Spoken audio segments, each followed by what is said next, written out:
I'm not a lawyer, but it's been a while. So let me tell you how today the prosecution in the YSL case stated very clearly what they believe was the motive for one of the unalivings at the center of the YSL trial, and it includes Young Thug. Let me tell you what happened on day 82 of the YSL trial. So the only witness of the day was a detective named Jason Teague. He is currently working undercover, so his face was not shown, but he works in electronic surveillance, and state used his testimony to bring in surveillance footage of the drive-by that resulted in the death of Donovan Thomas Jr., aka Peanut, aka Nut. I'm going to show a couple of clips from that surveillance tape, but not the actual discharging of the firearm, because I ain't trying to traumatize nobody and I'm not trying to get blah. It shows 110 of 2015.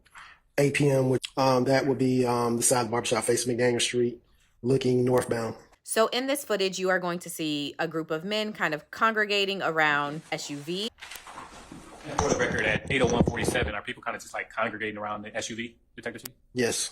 And Thomas appears to be the one in camouflage. There are some cars passing by, and then you're going to see the group of men look to start running away. A man who looks like he's dressed in white and he's kind of coming behind a vehicle, and then you're going to see more people kind of headed toward a general area. Then cop cars start to show up on scene and police tape is put up. After this video was played for the jury, the judge called for a break, and then after that break, the judge informed everyone that the internet was down. It appears that our internet is still out or down countywide, or at least on this side of the building. So, given the fact that we have been down more than an hour and it looks like the internet services are still not working, it might be best to just recess for today. Good old Fulton County. So court ends, and following the release of the jurors, the state informs the judge and the defense of who they intend to call for tomorrow, aka day 83. We have Mr. Wise, Mr. Davis, Mr. Hendrick, Dr. Henniger, and Mr. Thomas Sr. So the last person on that list was Donovan Thomas Sr., who is the father of Donovan Thomas Jr., aka Nut. And the reason that matters is because last week, the state filed a motion notifying the court and the defense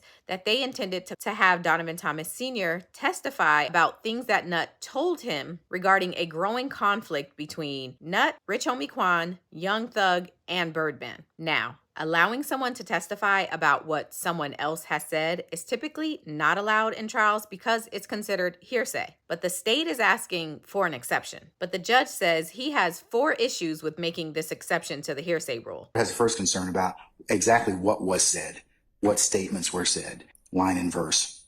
Second thing is traditional guarantees of trustworthiness. The court's concern is this is purportedly the decedent's father. The court would have some concerns about inherent bias to why his son, about his son and the person that took his son's life. Then next would be the confrontation clause. Since arguably the defendant or defendants wouldn't have had an opportunity to cross-examine the decedent, the confrontation clause does apply in this particular circumstances when you're trying to get in residual hearsay under 807. And then the fourth issue that the court wants to discuss is it's cumulative of things that we've already been testified to. Now, here is the state laying out their argument as to why this hearsay should be admitted, and it's all tied to what they believe was the motive behind the death of Donovan Thomas Jr. There have been a series of cross-examination questions, and I'll go specifically when Miss Shawana Edmond was on the stand. Inserting myself quickly to say Shawana Edmond is Nut's mom. I recapped her testimony in my last YSL video, so go watch it if you need a recap. Last week, I believe last Monday, there was a line of questioning from Mr. Steele regarding the fact that at the time of Donovan Thomas Jr.'s death, that Mr. Williams and Mr. Thomas Jr. were friends. And that has been a point made by Defendant Williams through his counsel on multiple occasions through multiple witnesses. And so what the state realized, especially after the inquiry with Ms. Edmond, that it was important for Mr. Donovan Thomas Sr., who had a different relationship with his son than what the mother had, to talk about the fact that at the time of Mr. Williams' death, they were not that friendly. What Mr. Thomas Sr. will testify to is that in the summer of 2014, all the way up probably through about September of 2014, there was a cordial, a good relationship between Mr. Williams, Jeffrey Williams, as well as Brian Birdman Williams.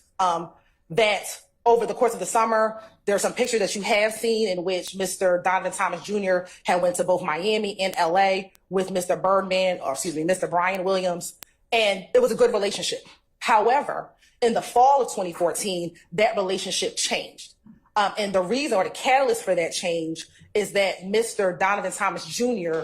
thought that Brian Birdman Williams was taking artists away from a record label called TIG, which is called Think It's a Game Records. Think It's a Game Records at the time was the record label that Rich Homie Quan belonged to, or the Quantas Lamar. And what Donovan Thomas Jr. began to see or observe, or what he thought, was that Birdman was trying to take Rich Homie Quan from Think It's a Game Records and bring them over to Cash Money Records. And so at that point in time, Mr. Donovan Thomas Jr. would have conversations with Rich Homie Quan about not going over to Cash Money, but staying with TIG Records. In the course of that, Mr. Donovan Thomas Jr. would have conversation with his father about the concerns that he had of Rich Homie Quan possibly going over to Cash Money and not staying with TIG. Why that is important, Your Honor, is because at the time, we believe that Jeffrey Williams was either signed to Cash Money or had a management deal with Cash Money, but he had more of a relationship with Brian Birdman Williams and the Cash Money side of the house. And so there was some conflict with Rich Homie Quan. And so we believe that in the latter part of 2014, what Mr. Donovan Thomas Sr. would testify to is that his son decided to not have as much of a relationship with both Jeffrey Williams or Brian Birdman Williams. And so he began to distance himself from the two of them. There was a specific encounter that he remembers very, very vividly, which was a video shoot. I believe it was Mr. Jeffrey Williams' video shoot. And when Mr. Donovan Thomas Sr. and Mr. Donovan Thomas Jr. went to the video shoot, they saw Mr. Jeffrey Williams there, they saw Brian Williams there, and they saw another TIG artist there. However, the owner of TIG was unaware of this video shoot and was not present. At that moment, both of the Thomases left, and at that point, that's when really the tension or the frustration developed, and he did not want to deal with anything that was not TIG Records. He expressed to his father that he was trying to show Rich Homie Quan everything, showing him the studio that they had built for him and really trying to convince him to stay with TIG and not go over to Cash Money Records. And the reason why that is relevant, Your Honor, is we believe one of the theories of why this murder occurred is there was a desire to have Rich Homie Quan on Cash Money Records, and two people were preventing that from happening. Corey Lamar, who's the father of the Quantas Lamar, as well as Mr. Donovan Thomas Jr. At the end of the day, if Rich Homie Quan doesn't come over to Cash Money, they can't do everything that they need to do as far as albums, as far as the music, as far as any of those things. And so that can essentially affect, at least we can present that to the jury, what Mr. Williams can do at that time as far as his career, as far as what's going to happen with his career. And there's some tension, there's some conflict because Donovan is trying to keep him on one side and they are trying to pull him over to another side. And there's conflict and there's tension. It's still got to pass the confrontation clause. No, Your Honor, when you're talking about confrontation. I disagree with you about that. It's got to pass the confrontation clause. Quick interjection for context on the confrontation clause. The Constitution says that anyone who's accused of a crime and on trial has the right to confront or cross-examine anyone who testifies against them. So in this instance, the defense wouldn't be able to actually cross-examine the person who made the statements against them, which again would be Donovan Thomas Jr., because he's deceased. So that violates the clause. We do not have to prove motive. However, there is a reason behind, or the state believes that there is a reason behind this senseless killing. Ms. Edmond knew her son, but Donovan Thomas Sr. went to video shoots with his son, went to events with his son in the music industry. So he had a very close relationship with his child, such that these conversations were very natural for them in comparison to Ms. Edmond. Ms. Edmond said, I knew certain things, but she didn't have as much detail. He spoke to his father more about what was happening on this music entertainment side. Now, on the flip side, Brian Steele filed a response to the state's motion last week, and Steele says Donovan Thomas Sr. should not be allowed to testify about the things that Nutt told him, and he also has a number of reasons. Your Honor, I ask you to not permit any statements for the following 4 reasons. First of all, the notice itself is late. I don't have any. I'm going to hear for the first time, when you hear for the first time, I guess tomorrow, what the exact statements are. But specifically, the state should have given this notice before trial. They did not. The next one is the statute itself. We're talking about that Rich Homie Quan was trying to be led away from TGI Studios record label to go over to Cash Money Record. TGI Studios is owned by a gentleman, as the Honorable Ms. Hilton said, named Gervin Henry, like the King Henry. He's on the state's witness list. He's available. They gave me a phone number for him. Rich Homie Quan is named Mr. Lamar. DeQuantis Lamar is spelled earlier. He's on the state's witness list for this series of witnesses. Mr. Brian Birdman Williams is on the state's witness list. So it is hard to swallow that the state passes the statute itself in 807 that states that the state cannot get this information from someone else with reasonable efforts. What they're saying is that Rich Homie Quan is being courted by two different record labels. Well, they have the record label people right here and Rich Homie Quan, or excuse me, Mr. Lamar, his performer known as Rich Homie Quan.